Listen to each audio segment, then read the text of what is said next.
جی ہم آپ کو اپنے چینل پر خوش آمدید کہتے ہیں۔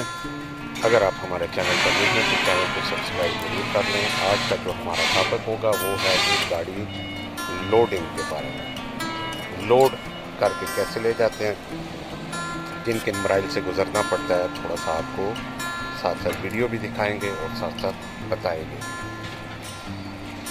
یہ لوڈ کرنے آئے ہیں جی ہم ہنڈیا میں۔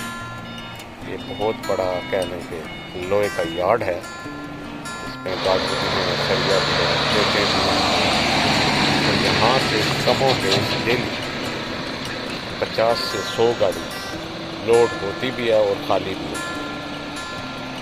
کئی جگہ پہ مال جا رہا ہوتا ہے، کئی جگہ سے مال آ رہا ہوتا ہے۔ یہی دنیا کا ایک سسٹم ہے۔ تو لہذا ہم بھی پہنچ گئے ہیں۔ ہماری بھی جو سعودی عرب کی 7 گاڑیاں تھیں تمام کے لیے لوڈنگ کے لیے، باقی بھی مختلف گاڑیاں ہیں جو قطر بحرین بھی جائیں گی اور کچھ لوکل کے لیے بھی لوڈ ہوں گی اور عمان بھی جائیں گی۔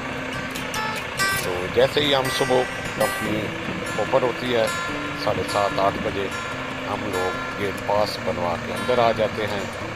تو اندر آنے کے بعد پھر آفس میں جایا جاتا ہے۔ آفس میں جانے کے بعد وہاں سے آپ کو پیپر ملتے ہیں۔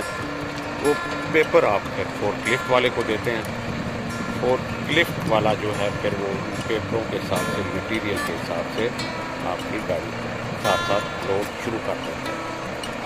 تو اتنی جلدی تو نہیں ہوتی لوڈ، لیکن اچھا پروسیس ہے۔ یہی وجہ ہے کہ ہم لوگ ناشتہ جو ہے وہ اپنے ٹرالوں پہ ہی کرتے ہیں، کیونکہ اندر اکثر یا باٹوں پہ کھانے پینے کی ہوٹل نہیں ہوتے۔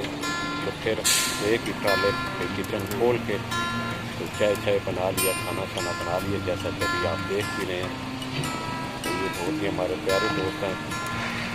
سب لوگوں کے سر میں درد تھا تو چائے بنائی جا رہی ہے تاکہ اس سے درد کم کیا جا سکے۔ تو کیونکہ لمبا پروسیس ہوتا ہے، آپ صبح سے شام تک آپ کو لگ جاتے ہیں، تو پھر آگے آپ نے ڈرائیو بھی کرنی ہوتی ہے، اس لیے کھانا پینا ساتھ ساتھ کچن میں چلتا رہتا ہے۔ تو لوڈنگ بھی ساتھ ساتھ ہوتی رہتی ہے۔ جس گاڑی کا نمبر آ رہا ہے وہ ساتھ ساتھ لوڈ ہو رہا ہے۔ تو ہمارا بھی انشاءاللہ تعالیٰ شام تک گاڑیاں لوڈ ہو جاتی ہیں۔ شام کو پھر یہ لوگ جب ساری گاڑیاں لوڈ ہو جاتی ہیں، ایک ہی دفعہ کسٹم کرواتے ہیں۔ کسٹم کروانے کے بعد انہیں یہاں سے چھوڑ دیا جاتا ہے۔ پھر جس کی جو منزل ہوتی ہے وہ اس کی طرف رواں دواں ہو جاتا ہے، جہاں سے لگ بھگ بارڈر کہہ لیں گے 350 400 کلومیٹر ہوتا ہے۔ تو اکثر لوگ لگاتار چلتے رہتے ہیں، کئی لوگ پھر سو بھی جاتے ہیں، اپنے آپ کو ریسٹ بھی دیتے ہیں۔ تو اسی طرح جب آپ بارڈر پہ پہنچتے ہیں تو وہاں بھی 1 سے 2 دن کا پروسیس ہوتا ہے۔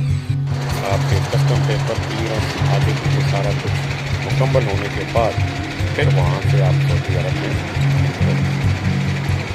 عرب میں جن کا مال تمام جا رہا ہے وہ تقریباً 450 کلومیٹر سفر ہے، ریاض 500 ہے، جدہ 1500 کلومیٹر۔ لوگ اپنے اپنے سفر پہ پہنچان ہوتے ہیں، وہاں پہنچ کے پھر گاڑیاں خالی کرتے ہیں۔ امید ہے آپ کو